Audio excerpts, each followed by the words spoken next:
There's a sort of film they call the jukebox musical. This is one that depends on existing material. Films like Mamma Mia, Jersey Boys, Moulin Rouge.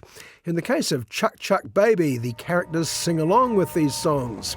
Well, I'm a Catholic girl born and raised, but nowadays I'm lost between two shores.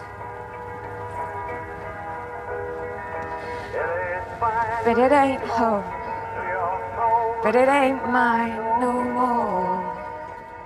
That's Helen, who works at a Welsh chicken factory, pointing out her situation through the medium of a song I've always hated.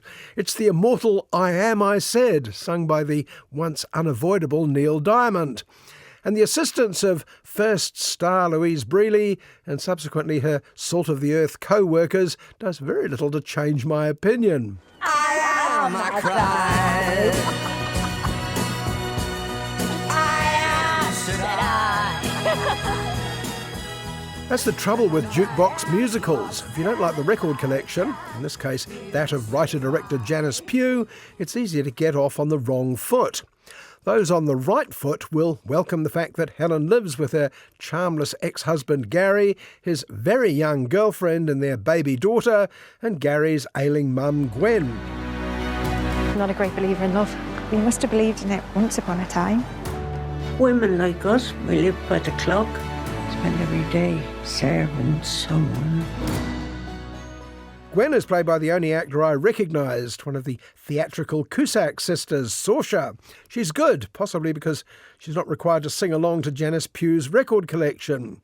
The story kicks off when the ladies at Chuck Chuck Baby, the chicken factory, get a visit from an old friend.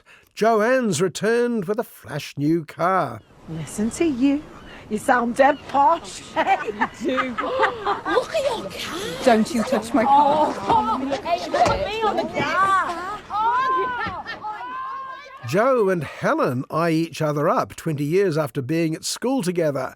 There's a sense, later to be backed up by a song of course, that there's unfinished business, or even business that never really got started.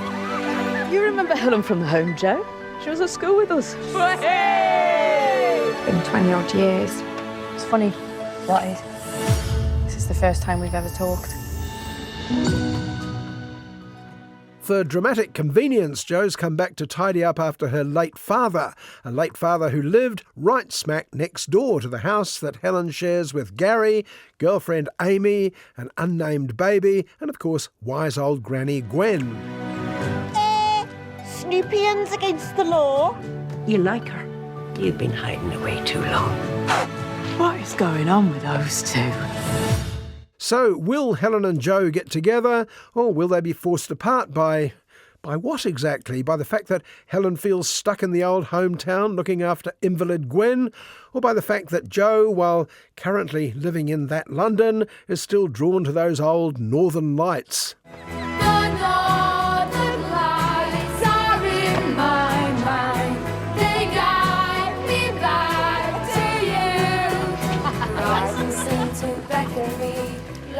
As I say, a film like Chuck Chuck Baby not only depends on you falling in love with Helen and Jo, it also requires you to perk up at the songs, minor regional hits like Northern Lights by Renaissance.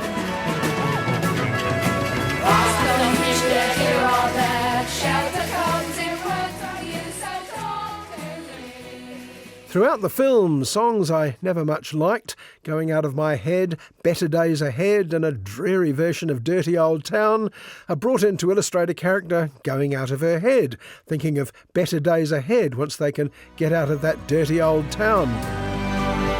Can't escape from what you are around here. Nobody wants you! I'm always going to be this girl, and you are always going to be desperate. Yeah! If you can get past your own musical prejudices, of course, you may even like these songs, you'll possibly enjoy Chuck Chuck Baby. Better than I did, at any rate. We can be so much more than what they think we are.